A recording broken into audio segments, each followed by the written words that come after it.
La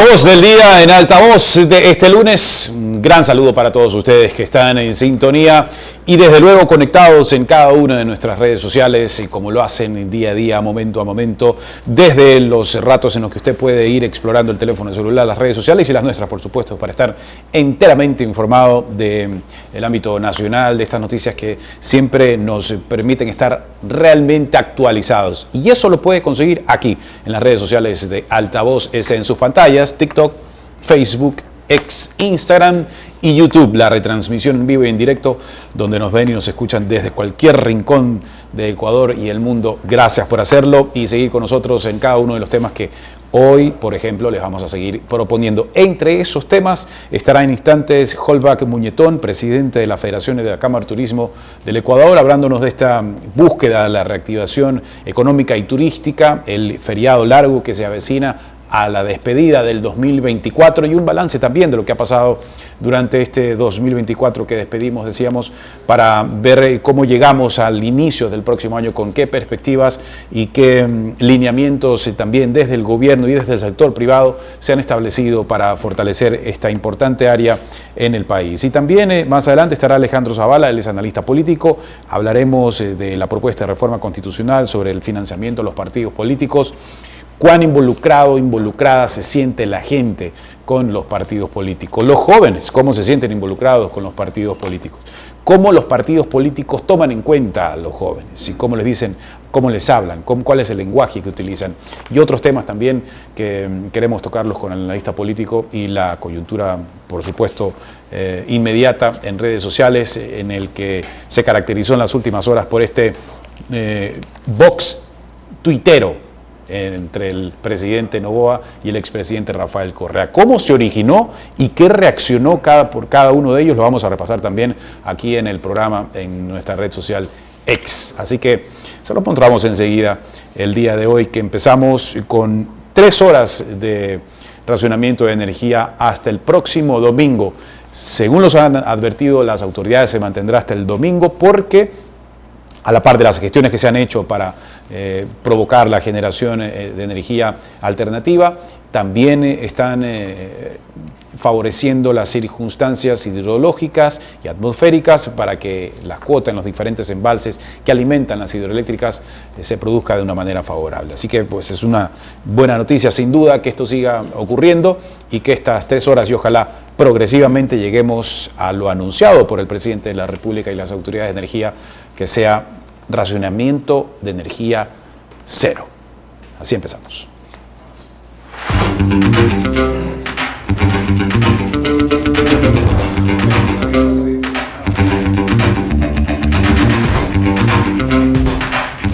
Estaba cerca, por aquí no. Corriste.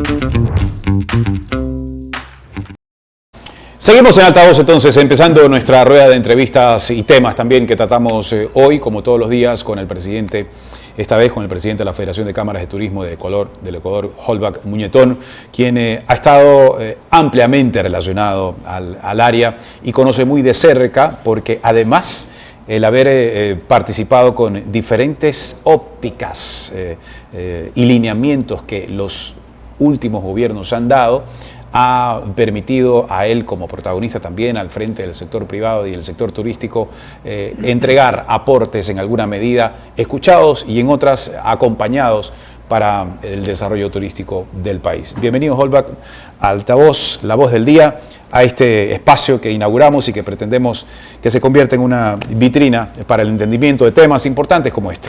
Andrés, muchísimas gracias por la entrevista y aquí estamos para responder todas las inquietudes. Gracias, Holbach. Y este anuncio que hace el presidente de la República en conjunto con el Ministerio de Turismo, una vez más justificándolo con la búsqueda del fortalecimiento del sector turístico, de que los ecuatorianos sigan resurgiendo a pesar de las condiciones actuales económicas y de seguridad que se viven, ¿es un espacio propicio para despedir el 2024 con un empuje mayor que es el que se ha tenido en el balance del año al sector turístico? Sí, Andrés, como lo habíamos dicho con anterioridad, y lo bueno es que ahora esta información la recibimos con bastante tiempo de antelación, pudimos discutirla, esto es la diferencia que hace tener un ministro que se puede conversar ahora. Antes teníamos un ministro que tenía puertas cerradas. ¿Antes cuándo? El anterior ministro de Nils Olsen. Puertas cerradas. Puertas cerradas. Ahora tenemos puertas abiertas. Entonces dicen, vamos a aumentar 2 días. No sabemos todavía si era Navidad, 2 días en Navidad, 2 días en fin de año, 1 y 1. Veamos qué les parece, y se ha llegado a un consenso. Se llegó a un consenso interesante, y esto yo lo veo como una oportunidad para todos los empresarios turísticos que puedan vender más, para que las familias puedan viajar más, etcétera. Pero claro, me van a decir, pero no hay dinero en los bolsillos. Ajá. Hay un problema económico. Sí, nunca va a haber un escenario perfecto, Andrés, nunca, porque si esto está bien por aquí, a esto le afecta al de acá, y si arreglamos al de acá, le afecta al de más allá. Entonces, pero creo que hay que continuar. Esta industria, como tú bien lo dijiste, es una industria la más golpeada desde la pandemia, la inseguridad, los apagones. Y los apagones, ¿por qué te digo nosotros sí a los apagones? Porque hay casi la mayoría de las empresas industriales, comerciales, agrícolas, no trabajan las 24 horas. Es lo que yo le decía al ministro. Le decía, usted haga 3, 4 cortes, todos los cojo yo, porque yo tengo que tener un hotel 24 horas prendidas y un restaurante lo cierro, pero la cadena de frío no la puedo cortar. Importante esta descripción, y vamos a seguir evaluando los efectos también de la crisis energética a lo largo de este año. Antes se quería topar ese tema de la apertura que los gobiernos han tenido con el sector privado. Y respecto a este gobierno, si abre las puertas, ¿cuán importante es que una autoridad convoque a los sectores productivos, que son los que generan empleo, que son los que también participan en la estrategia, que son los que sienten el día a día el trabajo productivo de diferentes áreas, y los escuche? A diferencia de dictar una resolución sin tomar en cuenta oídos del gran conglomerado comercial y turístico. ¿Qué efecto se tiene cuando hay esta convocatoria y son escuchadas las voces de los protagonistas? Bueno, es un efecto positivo. En poco tiempo que está el ministro Mateo Estrella, sí. Hemos tenido reunión con el ARSA, con la policía, con el EQ 911 aquí en la ciudad de Guayaquil, bueno, con el intendente de la policía, porque habían varios problemas con la policía. ¿Cuáles son los lugares seguros? Calle Panamá, ya un destino seguro que se va a hacer. Algunos lugares en la ciudad de Guayaquil, Urdesa, un destino seguro. El ARSA, ¿qué está haciendo el ARSA y cómo podemos trabajar en conjunto con los restaurantes, con la gastronomía? Entonces, son temas que los tiene que tocar la autoridad nacional, y temas nacionales, claro que también hay temas puntuales de ciudad, pero esa es la diferencia, en que te van avisando, oye, vamos a hacer estos 2 días, ¿qué les parece? ¿Ustedes cómo lo ven? Pueden sacar promociones, porque nadie va a viajar 5 días, ya van a viajar 2 días, van a viajar 3 días, de repente 3 días pagas y 1 día te doy gratis, cosas así. Ajá. Para estudiar, pero que ustedes estén listos y puedan atraer y recibir a ese público que de alguna manera está con dificultad. Cosas pequeñas hacen una gran diferencia. Entonces, de repente, el alivio financiero que se dio en su momento en la época del anterior ministro, nadie salió a disfrutarlo, a bailarlo, nadie, porque es un alivio que no funcionó. No funcionó, porque las empresas, ¿qué es lo que necesitamos? Liquidez, necesitamos vender más. Hay momentos que en el tema de los apagones. El tema de apagón, tú necesitas un generador de aproximadamente 150, 250 y 400 kV. Eso tienes un consumo de hay hoteles que pagan $2.000 diarios de combustible, $2.000 diarios, y otros están por $1.500 y otros $300 diarios. Entonces, es una fortuna. Cada 200 horas tú tienes un mantenimiento de $2.000. Cada 200 horas. Entonces, habían días que habían 12 horas, 10 horas, no me acuerdo muy bien, ya, la contaminación, etcétera, etcétera. Entonces, eso nos afectaba. Entonces, decir, te cortamos en la mañana, córtelo en la mañana, en la tarde, en la noche, al mediodía, a mí me afecta. Por cualquier lado que usted vea, la calavera es ñata. Por cualquier lado que usted me corte, yo tengo que tener el generador. Entonces, eso es lo que hemos pasado nosotros. Y está bien, es lo que hemos venido hablando, cómo podemos reactivar. Y nos hemos reunido con gente de Colombia, nos hemos reunido con gente de Monterrey, de México, Colombia, Medellín, para ¿qué hicieron ustedes que a pesar de las inseguridades y de los problemas que tienen, siguen subiendo el turismo? ¿Qué hicieron? ¿Qué hicieron? Seguir trabajando, seguir apostando. Y es fácil, Andrés. ¿Pero con incentivos de gobierno también? Con incentivos de gobierno, por supuesto, con incentivos de gobierno. Es fácil, Andrés. Aquí tú ves un estadio, Bolivia-Ecuador, repleto. No habían habitaciones en Guayaquil. No habían, se acabaron las habitaciones. Traes un concierto, se acaban las habitaciones de Guayaquil. Haces una feria del camarón, haces alguna feria, se acaban las habitaciones en Guayaquil. ¿Qué quiere decir esto, Andrés? Faltan actividades, y por eso yo siempre invito a los alcaldes, motiven a que hayan conciertos, que hayan actividades. Nadie viene a una ciudad muerta, Andrés. Y ahí se favorece todo el sector hotelero y comercial, turístico, de todos los niveles además. Acabas de tocar algo que se me está escapando. Sí, por ahí escuché, nosotros no peleamos gremialmente, que el sector turístico, y acá está el sector industrial, comercial, que no está de acuerdo. No. Cuando se activa el turístico, lo que toca es decir, se activa el industrial, se activa el gastronómico, sí, se activa la agricultura, se activa el industrial comercial, todos los sectores se activan. Entonces, eso es lo que tenemos que hacer. ¿Por qué? Porque el que viene de viaje va a una tienda, se va al cine, se va a un chifa, o se va a comprar un recuerdo, va a artesanías. Entonces, hay que verlo de una manera holística, Andrés. En México y Colombia hicieron eso. En México y Colombia siguen haciendo eso. No han parado. Y mira, monitorea cuando hay un evento, cuando suben los precios de las habitaciones o cuando no hay habitaciones. Hay un evento en Guayaquil, se acabó las habitaciones. ¿Y qué pasa ahí con la oferta, la modificación de las tarifas y las condiciones para que, sí, si bien hay una demanda alta, volver los precios competitivos y no irnos sobre el margen, que también son críticas que el turista tiene? Te las acepto porque quizás ahora no pasa mucho eso. ¿Por qué razón? Porque antes de la pandemia, el eslogan del hotelero, antiguo, moderno y futurista, era: jamás se toca la tarifa.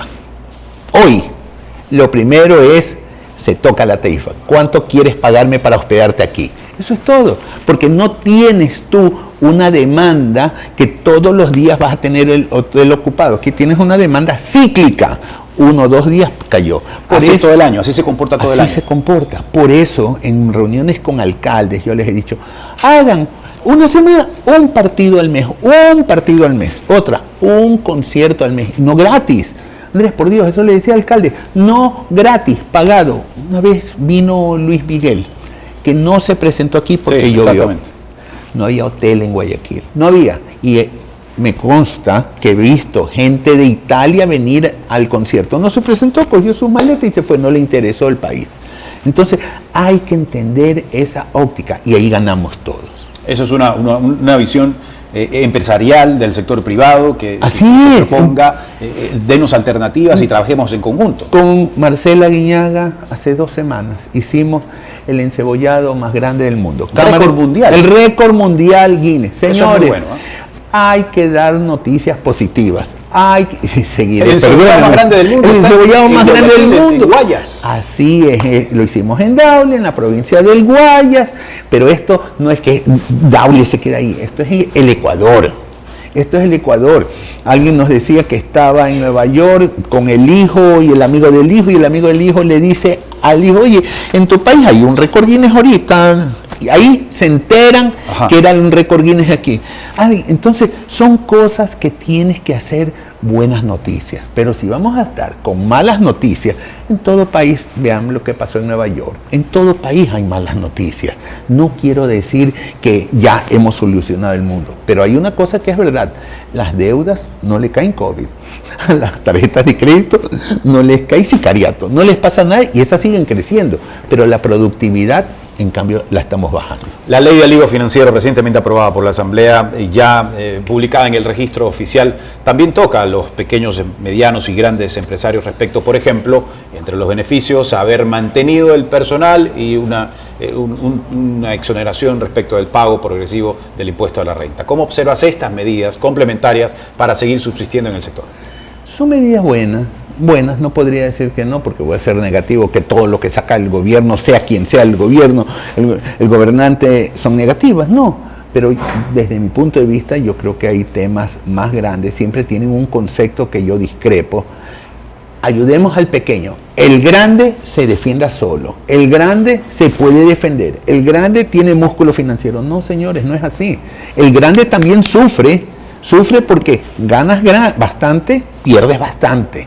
Y el uno tiene 20 empleados, el otro puede tener 458 trabajadores. Bueno, ya lo explicaba, gasta $60.000 mensuales en diésel. En diésel, uno de los hoteles de Guayaquil, el más grande de Guayaquil.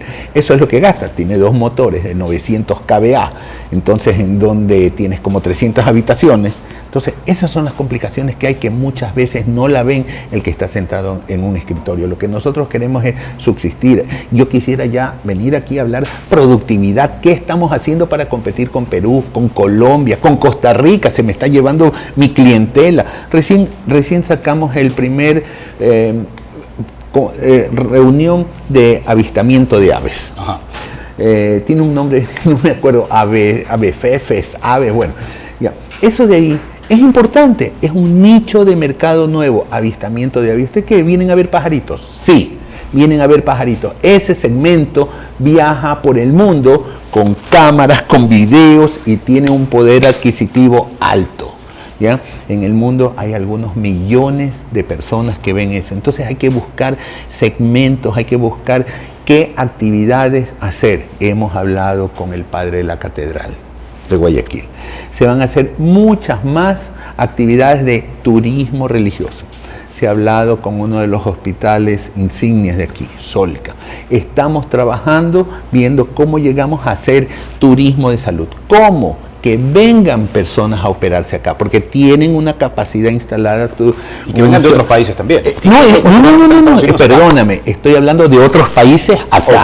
Okay. Un saludo al presidente, a Pepe Jubín, que me hizo un recorrido con Mario Leone, donde me he quedado sorprendido la cantidad de equipos que tiene equipos nucleares, el que pueda darse una vuelta, estamos al nivel de Estados Unidos. Entonces, esto hay que se va a vender. implementar ya en Solca, por ejemplo, este turismo de salud? Ya ¿Se estamos está fomentando ya? Ya estamos trabajando con ellos, ya hemos tenido 3 reuniones, ya vamos a una reunión técnica. ¿Cómo podemos hacer para que el ecuatoriano que está en Nueva York venga, de repente el ecuatoriano que está en España venga, y así tantas personas? Ahí es encontrando facilidades para hospedaje, pasajes, haces el link, hospedaje, tú vienes, tengo la cita, sales a pasear un día. O sea, ¿por qué? Porque mucho tiene que ver tu salud mental, hasta para la curación, hasta para estar sano tiene que ver, porque una cosa es estar en otro país solo, sí, y otra cosa es cuando tú vienes y tienes a toda tu familia y estás curándote aquí. Dice que ya han tenido 3 reuniones. ¿Esto ya está caminando entonces? Sí. ¿O podemos hablar en corto tiempo? Eso es una primicia. A ver, cuénteme. No. O sea, ya está caminando. Esa es la idea que tuvo el presidente de Solca, Pepe Jubín. ¿Por qué? Porque tienen capacidad instalada. Tiene equipos que no me lo han contado. Lo vimos trabajando, equipos de deporte de esta sala. O sea, es algo interesante que uno cuando ve Solca no se imagina la magnitud de las cosas que tiene Solca. Uh-huh. Y esta oportunidad para atraer a los pacientes de todo el mundo es una de ellas. Hay que hacer de todo. Ustedes están aquí al pie del río Guayas. Sí. Por Dios, desde mi punto de vista, desperdiciado. ¿Dónde están los barcos, restaurantes, como tú tienes en Dubái? ¿Dónde están las lanchas que te recorran de aquí al frente? qué sé yo. Eso hay que hacer. Tú tienes que pensar, el que viene acá quiere quemar un día o mediodía. ¿Qué hago? Llegué al Ecuador, llegué a Guayaquil. ¿Qué hago con mi familia mediodía? ¿Qué hago con mi familia el otro mediodía? Pero no le puedo yo dar una actividad de 1 hora. No. Tengo que comérmele mediodía o un full day. Te doy, vienes desayunado, te doy almuerzo y cena y te vas a tu hotel a descansar. Pensemos de una manera profesional y de una manera empresarial. ¿En qué estamos haciendo bien las cosas, Holbach, respecto a la atracción del turismo? ¿Estamos siendo mejores generadores de turismo interno que antes? ¿Estamos siendo mejores generadores de turismo internacional al Ecuador que antes? ¿Estamos detenidos? Yo creo ¿En qué estado estamos? Yo creo que estamos quizás en un punto de quiebre, que hay que decirles, y les voy a decir, hasta lo que yo hablo ha cambiado. ¿Por qué? Porque hay que ser propositivo. Es verdad que da coraje, que a veces aquí a las preocupaciones, a los problemas y a las soluciones le buscan problemas. Aquí al problema le buscan problemas y a la solución le buscan problemas. Entonces, aquí hay que ver cómo salimos adelante. Nosotros estamos en alguna congregación que se llama Mangle Inc., en la que Mangle Inc. tiene que ver todas las cámaras de la producción de Guayaquil, tiene que ver la UES, Universidad del Arte y la SPOL. Okay. ¿Cuál es la idea de eso de arrancar? Que estamos arrancando y que ya arrancó. Van a arreglar la SPOL de aquí de Las Peñas y reactivar todo el centro de Guayaquil. Es un proyecto grande. Qué bien, qué bien. Ese proyecto lo estamos trabajando. Cámara de la Construcción también, todas las cámaras. Cuando dice reactivar todo el centro, es un proyecto muy ambicioso. Un proyecto en la que... Por este sector. No, se ha hablado de este sector puntualmente. ¿Cuál es la idea? Y lo que yo decía, usted tiene de repente aquí una zona rosa, un mercado. Tiene una calle Panamá, otro mercado. Tiene la calle, tiene el malecón, otro mercado. ¿Cómo fusionar esos mercados? Hay que fusionar esos mercados. Que los hoteles se integren y que sirvan como articuladores para que si llego a la zona rosa o llego a la Panamá o el malecón, yo piense en ir al hotel y el del hotel piense en bajar a pasear. Eso es lo que yo tengo que hacer. Y una cosa que hicimos con Marcela Guiñaga, el mensaje de ese récord Guinness es: trabajaron 8 escuelas de cocina. Trabajó a la prensa, muchísimas gracias. La prensa sí no nos abandona. Sector público y sector privado, la Cámara de Turismo. Todos pudimos trabajar, pero es un mensaje de unión, señores. Si no nos unimos, no vamos a salir adelante. Posesionar al Ecuador, al Ecuador gastronómicamente. Y lo que se hace en Ecuador, exactamente, la gastronomía de Ecuador. Porque ese un récord Guinness que se gesta. Segunda sopa más rica del mundo. Segunda sopa así. Y la primera, la sopa más grande, el cebollado más grande del mundo, que fueron 5.000 porciones, que hubieron 1.200 kilogramos, algo así, el atún, pero fue 500 personas trabajaron en eso, marcas que nos dieron el atún, dieron la yuca, el otro 5.000 panes, pero fue un trabajo en equipo, pero mire, se logró el pesar y todo eso. Y alguien dirá, ¿qué es eso? No es que es eso. Esto es la sumatoria de cosas que van a dar como resultante un mejor Ecuador. La reducción del IVA del 15 al 8% durante este feriado y en feriados puntuales también a nivel nacional. ¿Cómo lo miden y se siente el efecto de esta reducción porcentual en las casas hoteleras, en el comercio y en los restaurantes? Andrés, siempre esto fue difícil medir, siempre. Y creo que no te diría imposible, pero es muy difícil medir. Porque es como, ¿qué es mejor? ¿El 2x1 el día sábado de la pizza? O es diferente que tú tengas un histórico y tú me digas, bueno, el día que menos vendo pizza es el martes. Entonces yo tengo 10% y con esto he subido al 30%. Perfecto. Pero cuando un tema es ganador, dejémonos de cosas. Los feriados son ganadores. Todos los feriados son. Tú el último feriado dinamizó 70 millones de 70 millones de dólares, porque hay una discrepancia. A nivel nacional. A nivel nacional, por ahí hay una discrepancia de 60 a 70 millones. Bueno, pero y se movieron 600.000 personas. Yo creo que fueron mucho más. Y eso es dato del Ministerio de Turismo. A lo mejor nosotros estamos cogiendo ciertos datos de la informalidad, porque aquí son formales y de repente la informalidad pone un 30%, ahí compensamos. Ese es un registro que no está, digamos que, tabulado. Sí, no está tabulado, okay. ya. Creo yo, cuando me dicen, ¿cómo tú ves este feriado? Yo creo que puede generar 100 millones de dinamización o más, ojalá, y puede movilizar 1 millón de personas, entre, ahora sí voy a hacer la aclaración, formales e informales. Y aquí es donde viene que también depende mucho de los alcaldes, Andrés. Antes el concepto era, fin de año, Salinas. Sí. Tú sabes, claro, fin de claro. año, Salinas, vamos a bailar y todo. Pero ahora, fin de año, Salinas, tienes Montañita, tienes Baños, tienes Cuenca, por ahí hay Sierra Centro, está la Amazonía diciendo, aquí estoy, Manta. Tienes Manta, oye, ya están hablando del rooftop en Ambato, o sea, oye, hay destinos. Se diversificó. Hay destinos que yo los veo que no. Hay destinos que yo los veo que se están quedando y creen que por gravedad va a venir el turista. No va a llegar por gravedad, señores. Ya el turista cambió el turista. El comportamiento. Ya. ¿Por qué cambió? Antes del COVID, oye, el viernes, sábado, domingo, lunes y martes, pide permiso, vámonos el miércoles, jueves, viernes. Hoy, el viernes, espérate, viajemos el sábado, veamos si no pasa ningún acto terrible, digámosle así, algún acto... Ninguna sorpresa. Ninguna sorpresa, pasó bien. Que empañe el viaje, ok. Que empañe el viaje, ¿no? ¿Todo bien? Vámonos, somos más cautos. ¿Qué cambió? Oiga, tengo una reserva para 4 personas, vamos a llegar. Muy bien, ¿cuándo viene tal? Si no viene, le cobro ahora.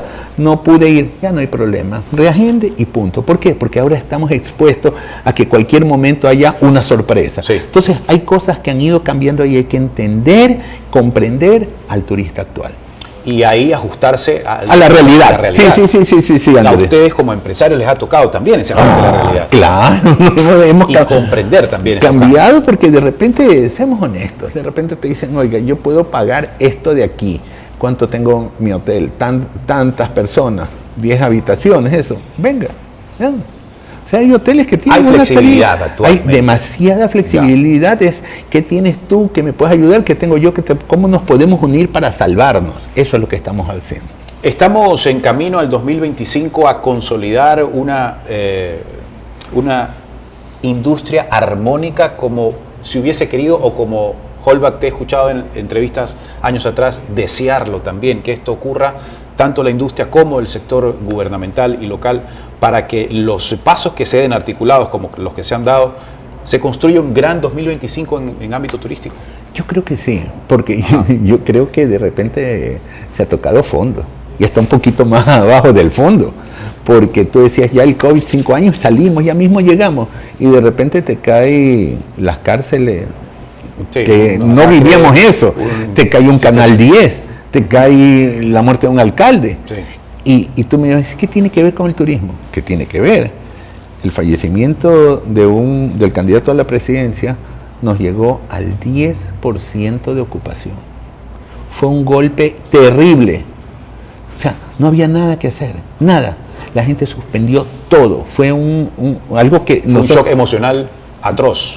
Canal 10. Paralizó a todos. Otro shock emocional. Emocional, sí. O sea, no tenemos nosotros qué decir, sino que, oye, ojalá que eso no suceda, porque nadie te decía no vengas, estaban abiertos los hoteles, pero no venía nadie, todo se suspendió, todo hasta ver qué pasa, porque quedas temeroso. Luego de eso te vienen los apagones, digo, ya no queremos más, ya, porque somos duros, somos fuertes, estamos luchando, el guayaquileño es luchador, el ecuatoriano es rebelde para la lucha y querer salir adelante, pero llega un momento que tú dices, oye, ¿ya hasta cuándo? Entonces también esto de las coactivas, empresarios que yo tengo en Esmeraldas que me dicen, invertí tanto, $1 millón, $2 millones en un parque acuático y no tengo cómo pagar. ya empresarios de diferentes partes que me dicen, oye, he tenido que dejar mi negocio encargado porque me voy con mi familia a otro lado porque me están presionando. Extorsionando. Ya, Sí, extorsionando, ya esa es la palabra. Es. Sí, exacto. Entonces, así es, son cosas que tú las vas viviendo y hablando con la policía, ¿qué podemos hacer? Queremos zona segura. ¿Y por qué, Andrés, zona segura? Calle Panamá, zona segura. Yo salgo y veo en las redes, ven a Guayaquil y visita Calle Panamá que no te pasa nada.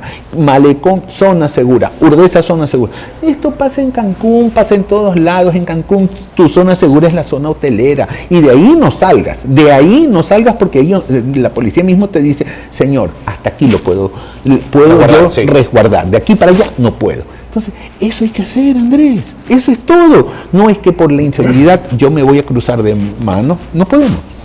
Que sea un gran 2025 para Sí. la Federación de Cámaras de Turismo, para el país en general. Muchísimas gracias. Así que invitamos a todos a viajar y a seguir conociendo recién el Ecuador, porque muchos lo estamos recién conociendo. Que así sea. En este feriado es una gran oportunidad para hacerlo. Así es, que se así viene es. en fin de año. Gracias, Olga. Un placer. Gracias. Ya venimos con más enseguida. Pausa. En instantes, otra entrevista y Yanela también con nosotros. Ya.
Yanela con nosotros ya en La Voz del Día. ¿Cómo estás, Yanela? Muy bien, muchas gracias, Andrés, por recibirme otra vez. Por favor, bienvenida siempre. ¿Qué tal la preparación, la preproducción de este programa y de las reportajes que he estado colaborando? Muy bien, seguimos recibiendo información, noticias, estamos produciendo, bueno, ustedes los pueden ver, todo este contenido que estamos grabando a través de Instagram, nuestras redes sociales.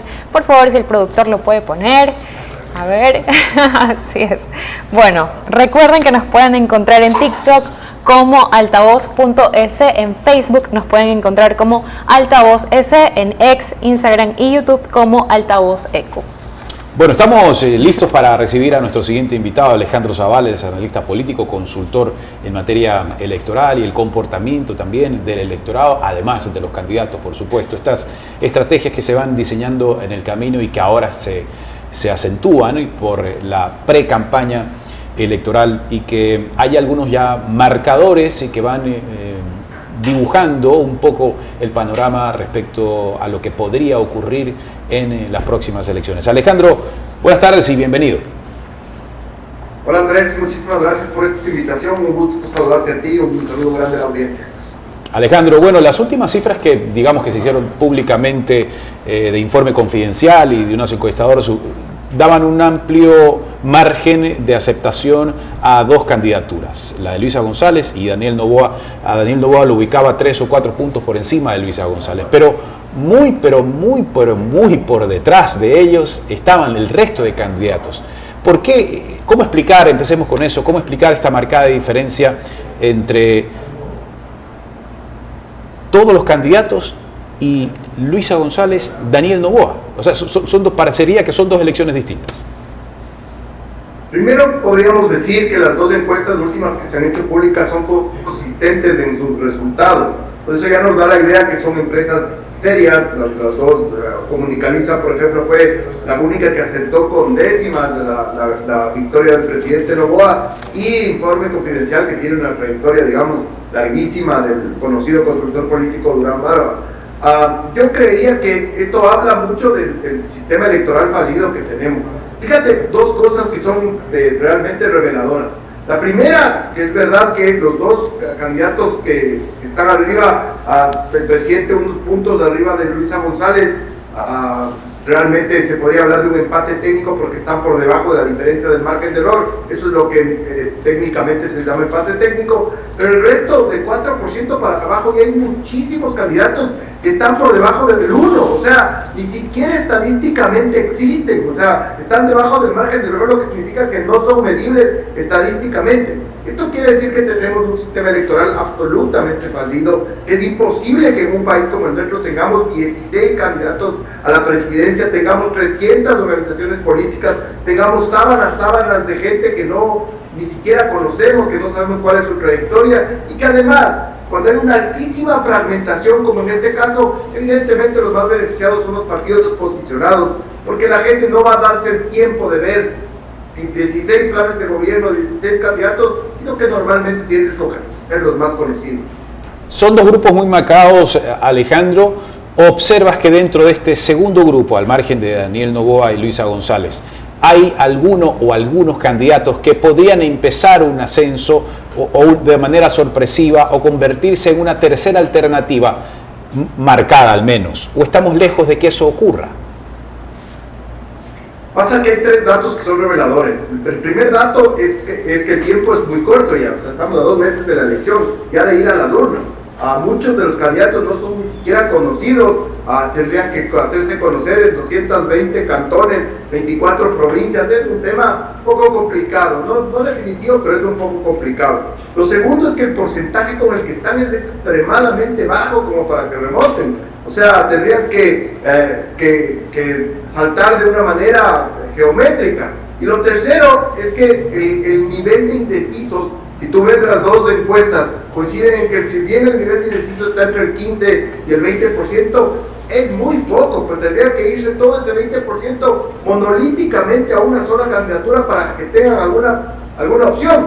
Y finalmente yo sí quisiera decir algo, no es una campaña disruptiva, me falta una campaña de esas que rompen todo, que uno dice, wow, mira esta campaña, por aquí puede asomar. Me parece que en general las campañas son planas, no veo demasiada ruido o disrupción o creatividad como para que la gente regrese a ver y diga, bueno, hoy vamos a tomar esta tercera vía.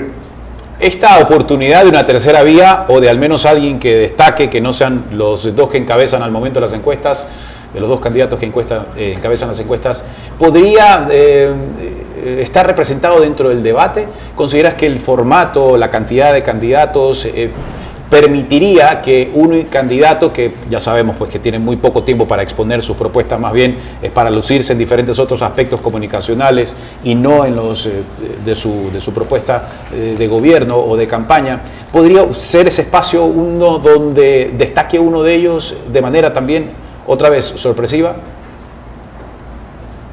Bueno, digamos tres cosas al respecto. La primera es que en el debate pasado sí pasó eso. O sea, el presidente Noboa subió entre 14 y 16 puntos las 48 horas posteriores al debate.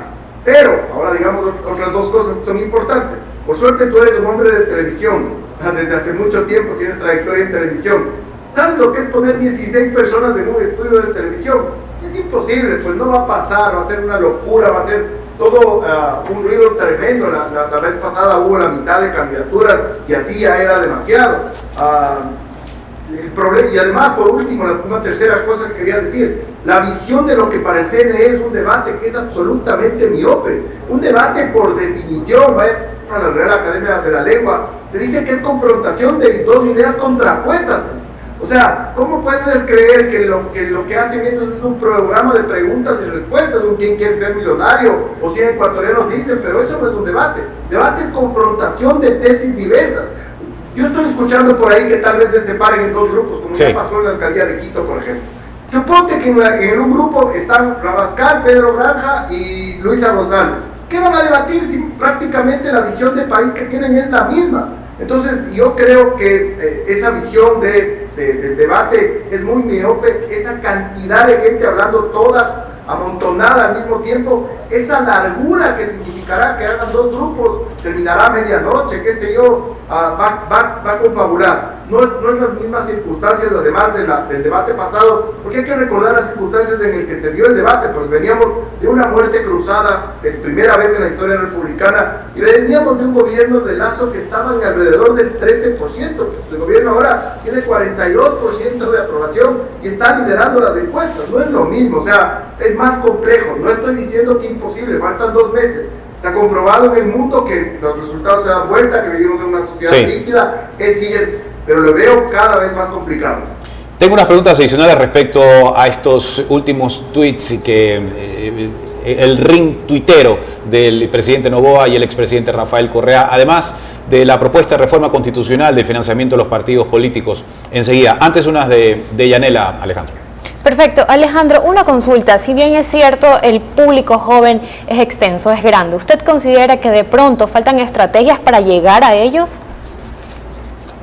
O sea, si tú te das cuenta, Adela, muchísimas gracias por esa pregunta.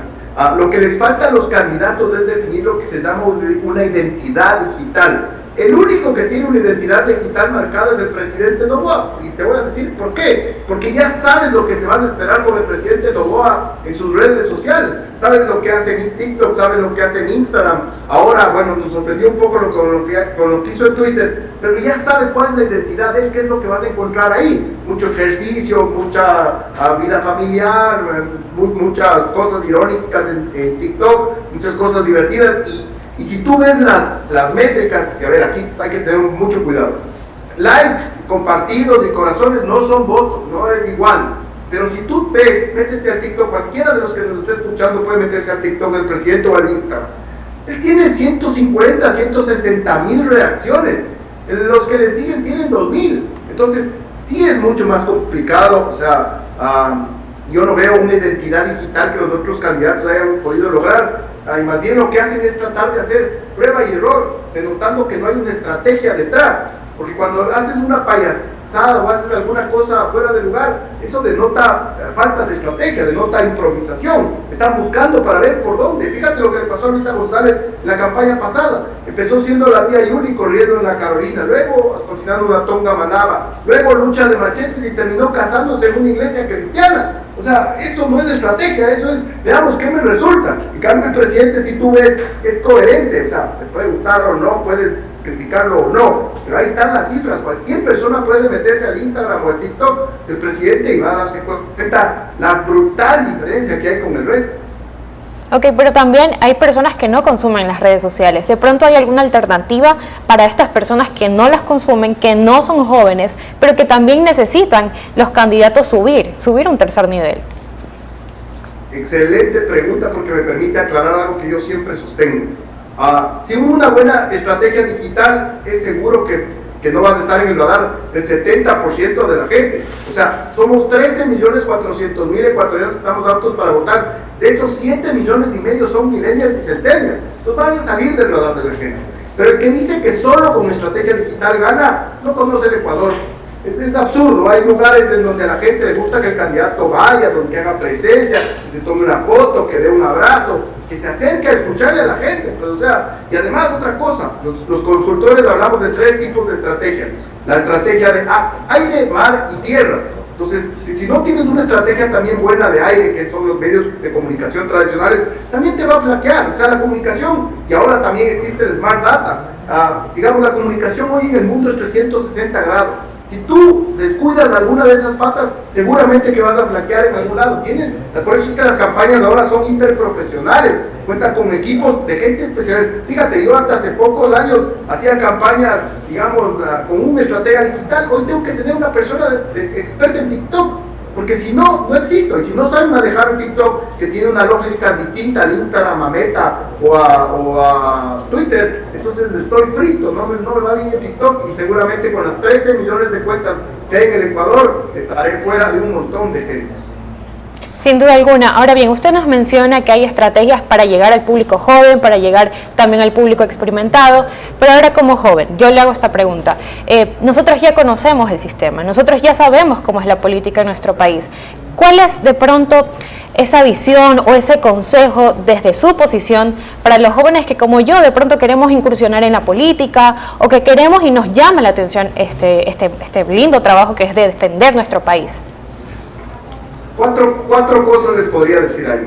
Primero, identifiquen claramente cuál es el movimiento político que a ustedes les suena bien, les está de acuerdo con su ideología, con su forma de pensar. Segundo, piensen bien quiénes son los líderes de sus movimientos. Son gente democrática que les va a permitir subir, que les va a permitir escalar, o simplemente van a tener que sentarse a obedecer. Tercero, militen. O sea, esto de la militancia se ha convertido en mala palabra, pero es lo normal en los partidos políticos. Fíjense en el gran ejemplo que es Angela Merkel. Angela Merkel empezó en su partido en 1960 y solo después de una trayectoria impecable llegó a ser una de las mujeres más importantes del mundo. Fue la única mujer que pudo ponerle en regla a Vladimir Putin. Imagínense lo que es eso. Pero fue fruto de una trayectoria. Y por último, sean creativos, pues, o sea, hagan su propio público, hagan su propio, ahora con las redes sociales pueden hacer maravillas para no necesitar 100% del partido, sino hagan su base propia, construyan su base propia, hagan sus relaciones, hagan sus redes sociales, hagan su causa, lo que ustedes quieran, y así pueden, no empiezan desde cero, no es que empiezan como este pobrecito no sabe nada, sino ya tengo mi base, ya puedo tener un nombre dentro del partido político que me quiera acoger.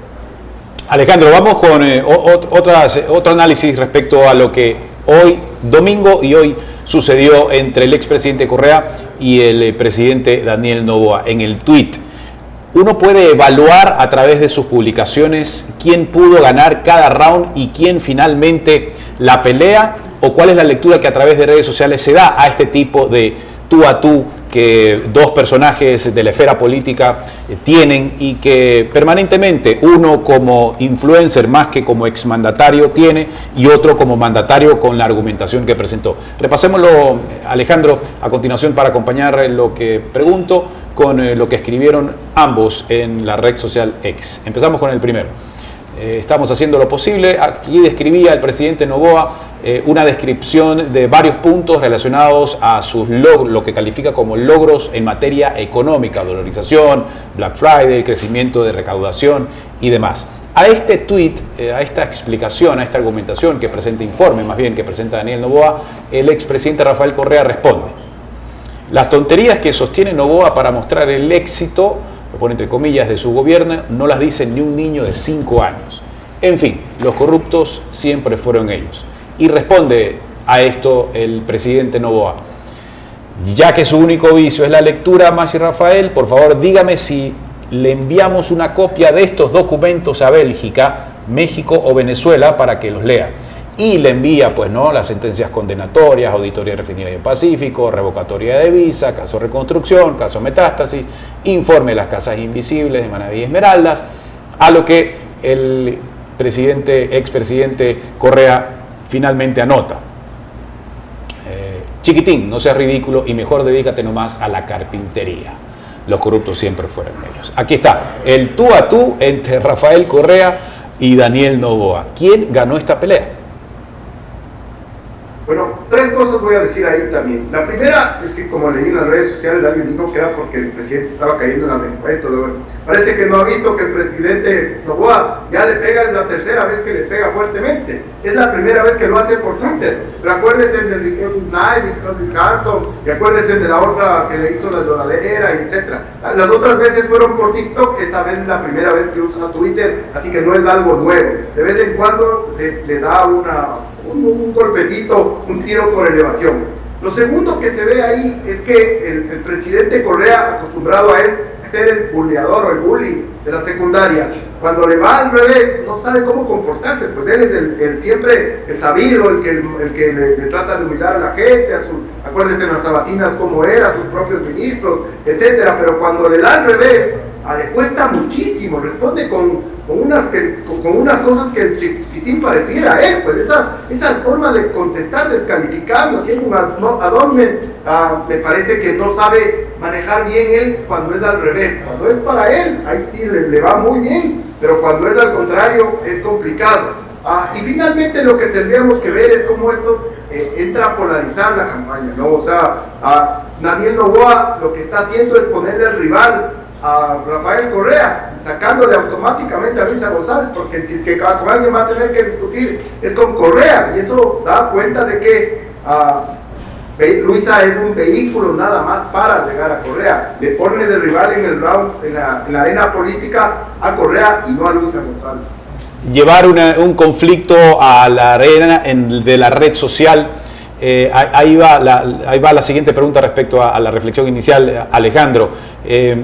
¿Quién le puede en estas dos vías sacar mejor provecho en la red social X de esta argumentación que presenta el presidente Noboa y esta respuesta o reacción que tiene Rafael Correa? ¿Y cuán importante para la campaña es que estos tú a tú sigan ocurriendo o paren la mano uno de los dos respecto a los efectos que en campaña cada partido pueda significar?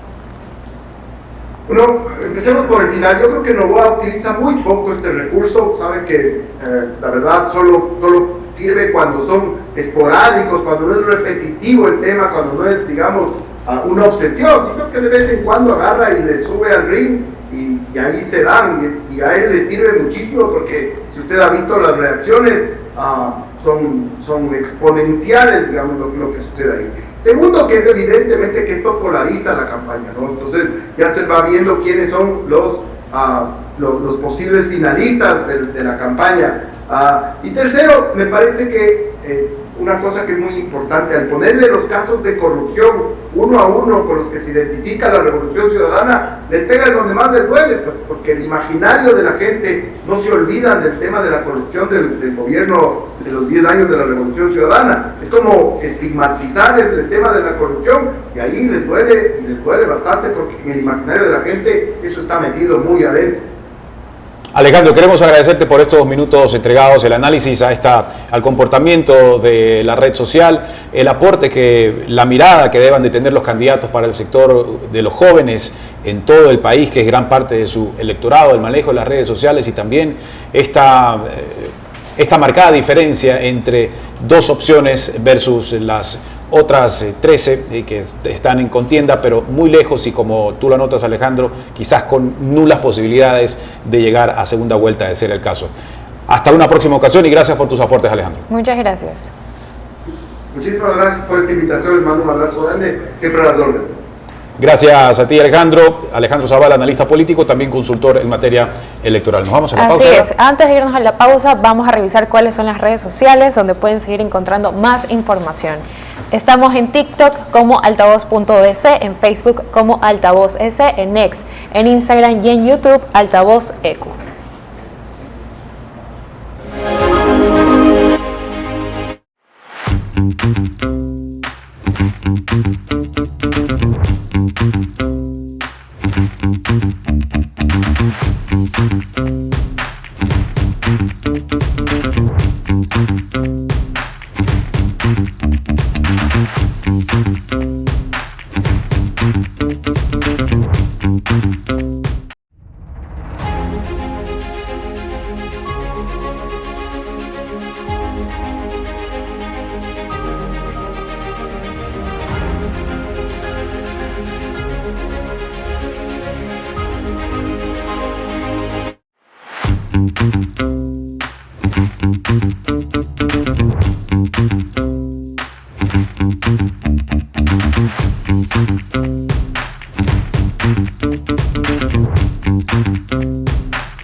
Momento inaugural aquí en La Voz del Día en Altavoz, sacando a limpio parte de lo que nos dejan los entrevistados en esta jornada, relacionada en primer lugar a lo que el presidente de la Federación de Cámaras de Turismo, Holbach Muñetón, decía y que a mí me llama mucho la atención.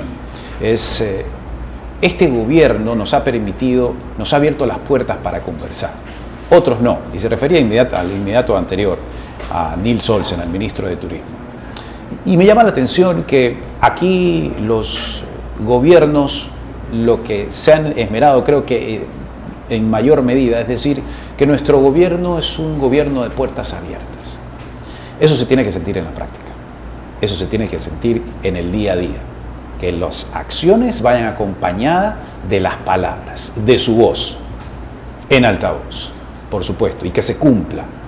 Porque imagínense ustedes un gobernante que solo toma en cuenta lo que a él le parece. Imagínense ustedes un gobernante que solo toma en cuenta lo que a sus ministros les parece.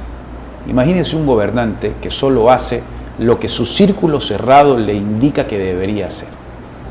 No digo que esté mal que lo haga, pero que solo haga lo que su círculo cercano o sus ministros le digan que tiene que hacer, sin escuchar la voz de quienes también participan activamente en un sector productivo como el turístico, por ejemplo, en este caso, relacionado a esta actividad.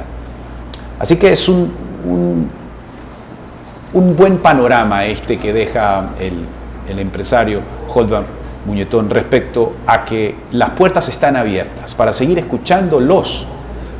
Vean la cantidad de problemas con los que tienen que lidiar diariamente y vean con la oportunidad que se diseña un feriado como el decretado actualmente, en conjunto. Porque quieren, entiendo yo, que todos sean beneficiados. Que así como lo dicen en las tarimas y en las tribunas y en los micrófonos y en las entrevistas, también en la acción se cumpla. Un gobierno que discute, propone las alternativas para el beneficio de todos.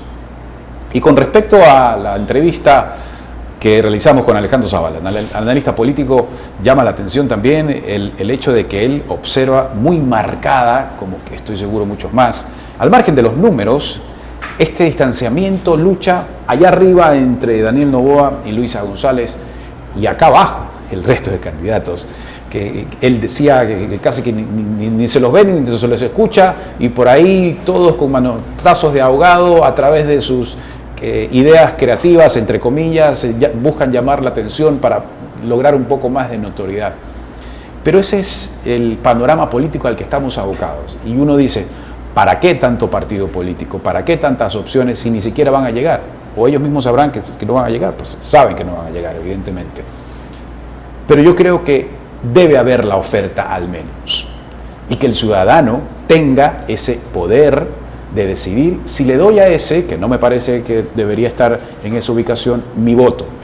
Porque si pensamos que debemos darle el voto porque están en los puestos estelares, tampoco me parece una buena reflexión, una buena postura, porque no estoy siendo sincero conmigo para analizar, observar, investigar a cada una de las opciones. Si a mí me parece una mejor opción, la que según otros no tiene opción, que no es la que está arriba, yo le voy a dar el voto. ¿Por qué no? Es decir, no podemos seguir pensando en que solo los más opcionados son los que están arriba en las encuestas, porque tenemos que ser fieles a nosotros, a lo que nosotros pensamos, a lo que nosotros investigamos, a que nos dicta nuestra conciencia, a lo que nosotros creamos nos va a servir de beneficio en esa propuesta de campaña de tal o cual candidato. Si bien están muy marcadas las diferencias, ellos tendrán que establecer sus estrategias para seguirlas acercándose a los primeros y segundos lugares o al tercer lugar. En fin, que se vuelvan como una campaña disruptiva y con mejores alternativas. Pero que sea usted el que nos observa y el que tenga el poder de decidir a quién le doy yo mi voto, con diferentes alternativas, como las hay en este momento. Algunas valdrán la pena, otras no. Pero eso no lo dicen ellos, ni quienes están arriba ni quienes están abajo, sino usted con su voto. Pasamos a limpio, la pausa y las últimas notas para ustedes.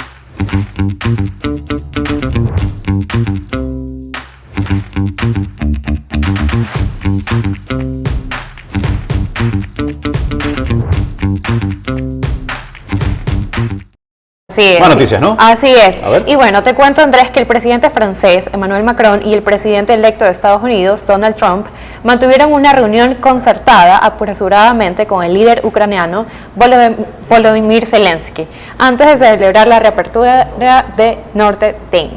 Macron y los líderes de toda Europa están tratando de persuadir al presidente electo para que mantenga su apoyo a Ucrania en su defensa contra la invasión rusa. Ahí vemos las imágenes de los mandatarios, sin duda alguna una reunión importante, ¿no? Esa reapertura de la catedral ha sido un hecho muy esperado por muchos. Sí, años. sí, Además, también. muy sintonizado. De esta y catedral, seguido pues, cerca, ¿no? cerca. Que es súper importante, Que ¿no? sufrió el incendio. Así es. Y que ahora se ha rehabilitado. Pero esto más que el hecho es el aspecto político también y lo que significa este respaldo al gobierno de Ucrania. Correcto, Andrés. Muchísimas gracias por haberme invitado. Siempre un placer, Yanela. Estarás invitada a todos los programas. te cuento, ¿no? Ojalá que sí. Recordemos las redes sociales, por favor. Nos pueden encontrar en TikTok como altavoz.es, en Facebook como altavoz.es, en X, en Instagram y en YouTube como altavoz eco. Mañana hay más. Que estén bien. Así es, los esperamos.